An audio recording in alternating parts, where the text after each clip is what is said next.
Well, thank you. I'm up in Boston, and I am the dental director at Blue Cross Blue Shield of Massachusetts, and I'm also a practicing periodontist. I have a private practice, and I was in my practice last week, and I was talking to one of my older patients, a patient I've seen forever. She's been probably in the practice 20, 25 years. She has Medicare, and she pays for the dental services herself. And so we have a conversation, and I say I'm coming down to this meeting, and we have a very pleasant conversation, and on the way out she says, you tell those people, which I think means everybody in this audience, you tell these people that the dental care that I get is really helping my diabetes. And she's diabetic, and she's had past periodontal disease. So I didn't think too much about it until I was sort of coming down here the other day, and I thought, that's really the perfect patient. It's a patient that understands oral health is important, and it's also a patient that understands oral health is important, particularly in her situation where she's diabetic. And if we can convert more patients to understand these things, and then maybe convert our legislators to understand these things, we're on the right track about seeing about dental benefits being added to Medicare. I want to briefly talk about 4 different things, different ways to measure health, and I'll go into this in a minute. The total health program that we have at Blue Cross Blue Shield. What do some of these results show, either medical cost differences or something that the Blue Cross Association is working on, looking at the impact of oral health on life expectancy, and what are some of the integrated actions you can do if in fact you know the medical and the dental history of your patients. So different ways to measure health. When insurance people come up, including myself, we always look at medical claims cost. And we talk about the difference in medical claims cost as either trying to prove or not prove that a person is healthier or unhealthier. What we're implicitly saying here is that a high claims cost means it's a sick person, and a low claims cost means it's a healthy person. And what we do is we look at the data in a lot of different ways, and I think as has been said earlier today, and we'll probably be repeating it, that it seems that dental care, particularly for people that have chronic conditions, seem to have low medical care, cost of care, when in fact they're actually having appropriate type of dental services. The other thing that the Blue Cross Blue Shield Association is doing, which is an organization that collects medical data from 38 Blue Cross plans, is that they're trying to figure out what the oral health impact is, looking at medical claims data alone without any dental claims data, on the impact of medical health. And they actually can put a figure that actually talks about the decrease in the overall life expectancy due to poor oral health, and we'll talk about that in a moment. So briefly, what our program is we have 4 steps. If oral health is important, we want to educate everybody. We particularly want to educate people that have chronic conditions where diabetes and heart disease and other conditions plays a role in the management of a lot of chronic diseases. We give personalized benefits, and what that really means is that if someone's identified as having a chronic condition, we'll give 4 cleanings a year instead of the normal 2. We'll cover scaling and root planing, which is a periodontal procedure, at 100% instead of the normal 80 or 50%. And we'll cover it all outside the annual max, which basically means that we're not penalizing the person for having a sickness. So we're taking some dental benefits and actually making them medical benefits. So one of the things that we looked at was, what's the average medical cost by age band for members with diabetes and CAD? And we've never really looked at the data this way before, and the reason that we're doing it is because I think we're trying to look at what the value is of putting adult dental benefits in Medicare. And what we find is that the average medical costs for people that have diabetes and heart disease goes up as the person gets older. That's probably not, a great surprise to anybody, but the amounts are pretty significant. For people that have coronary artery disease, if they're 65 plus, it's $26,000, whereas if they're between 51 and 60, it's $21,000. So you can sort of see the age, as the age bands increase from 51 to 60, 61 to 64, 65 plus, the dollar value of the medical costs in and of themselves increase. So let's look at this same data and just break it down one additional way.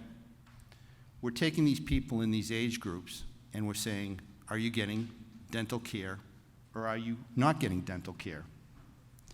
And the interesting thing here to me is that you can see that people, when they're getting dental care, when they have one of these chronic conditions, have low medical costs. But the interesting thing is that when you look at the 65 plus age band, and you look at the numbers, and you look at actually the difference in the medical cost, if this is the average for all the people that are that have medical and dental, that have CAD and diabetes, the difference as to whether they're getting dental care or not, it's 20% overall, but it jumps up to 36% if you're over 65. Similarly for diabetes, it's 11%, and it jumps up to 18%. Again, I'm not sure that we're necessarily surprised by that, but at least my interpretation of this is that as the person gets older, the medical costs keep going up. But the interesting thing here is the value of the dental care seems to be of greater value as the person gets older. So theoretically, the same amount of dental care that's being applied to someone that's in a younger age group, that's now being applied to someone that's 65 plus that has a chronic condition, is having a lot more value as far as being able to control medical costs. This is just another graph showing pretty much what was shown on the other page as far as the cost differences go for people for diabetes or CAD in the different age groups. With the blue line, actually something called a risk score. And a risk score is something that insurance companies use all the time. And what they do is they use it to predict medical cost. They want to know how much it's going to cost them to insure somebody. So it's a very intricate type of arrangement where they can figure out sort of a risk score of an individual.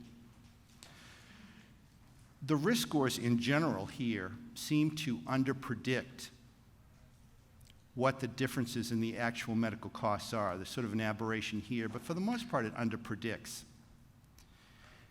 And if people understand the risk scores are based on totally medical information. There's no dental information whatsoever in the risk score. So if in fact there's dental information that we now know at the end of the review period where we actually know the actual medical costs, where at the beginning of the review period all we had was the risk scores, and we compare what the risk scores are predicting the medical cost to be to what the medical cost actually is. The risk score significantly underestimates it right along. And my interpretation of that, at least, is there's a dental factor in there that's actually being measured in the medical cost that's not being measured in the risk scores. We talked a little bit about comorbidities, I think, in the last session here. And so if someone has coronary artery disease, they can also have certain comorbidities. People that have coronary artery disease are more likely to have some of these other comorbidities. And the percent that you see in black is actually the medical cost difference between someone that has coronary artery disease, one of those medical comorbidities listed, compared to someone that has coronary artery disease, that same comorbidity, but not getting dental care. And you can see positive results all around, so that dental care, even from a comorbidity status, is helping to lower or control medical costs. Same thing for diabetes, where you can see the amount in black is for the overall population, and for the blue it's 65. But all the way around, the numbers are positive. This is just a summary of some of the things I just showed you on the other slide. The other thing I just wanted to briefly bring up was what the Blue Cross Blue Shield Association was doing. And as I said at the beginning, what they do is they take in all of the medical claims data from all the 36 Blue plans that they help manage. And there are a lot of medical diagnosis codes that have an oral component to them. And what the Blue Cross Blue Shield Association did is they started something called the Blue Cross Blue Shield Health Index. And that health index looks at what the effect of oral health is on the medical health of that member. And they put up a position paper called Brush Up on Dental Health. And this is a copy of it, and a lot of the findings that they came up with, just looking at medical information, were some of the things that we've heard in the past, that heart disease is more likely if someone has poor oral health, that emergency room visits are higher, that medical costs in general are higher. These are things that we hear repeatedly, so I think this might help to confirm it. But the interesting thing to me was at the bottom here. A serious dental or gum condition may lead to a loss of 1.7 years of a healthy life. I've never seen dental positioned in this manner in the past. We've always talked about medical, we've always talked about dental, we try to do some integration, but we've never really said, what's the real influence of this on overall health? And it's interesting that through their algorithms, they've been able to come up and weigh that and say it's 1.7 years.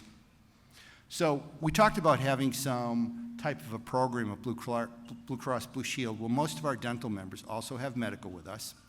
If a person's identified as having medical, we can go into the claims history, we can look at the diagnoses. We automatically enroll these members in our program on the dental side for these extra benefits. We outreach to him or her. We'll actually work with our nurse case managers to, depending upon the condition, to outreach to make sure that person is getting the appropriate care that they need, including the covered dental services that they have. This is just some social media publications that we put out. But my conclusion to all of this is that, as I think we all agree, oral health is a risk factor to overall health. The effects of poor oral health appear to be greater in that 65 population. When you look at what the effect of dental care is when you start breaking these people down by different age groups when they have a chronic disease, it seems to be more valuable in the population we're most concerned about, namely the Medicare population.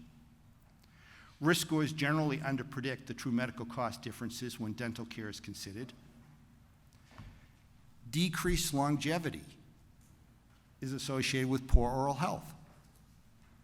And finally, health plans can integrate different strategies for overall and oral health for members with chronic conditions to improve overall health. And thank you.